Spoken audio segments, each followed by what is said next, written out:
My name is Gabe Zolna. I wonder how many Americans out there feel the way I do, which is we're living in a twilight zone. We have President Obama campaigning in the battleground states, and now what his mantra is, you have to trust your president. You have to believe that what he says is truthful. You can't put somebody into the office of the presidency that you don't trust. Well, let's try to analyze that. We know nothing about this individual other than what he's told us, and what he's told us has proven to be untrue.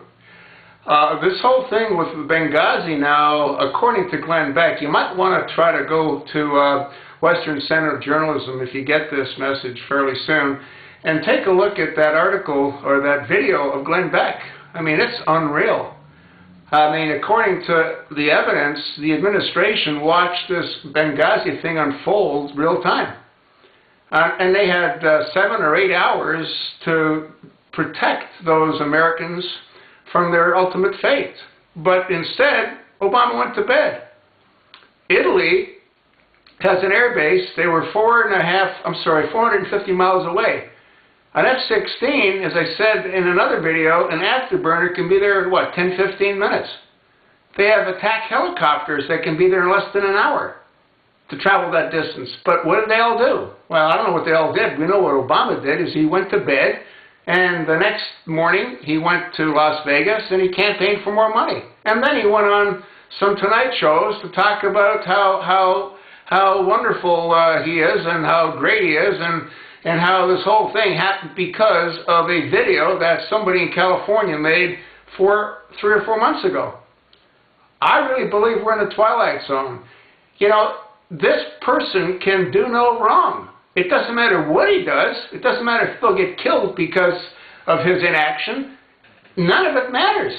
All that matters is that, hey, he wants to fly around in Air Force One and play president, while the entire Middle East is on fire.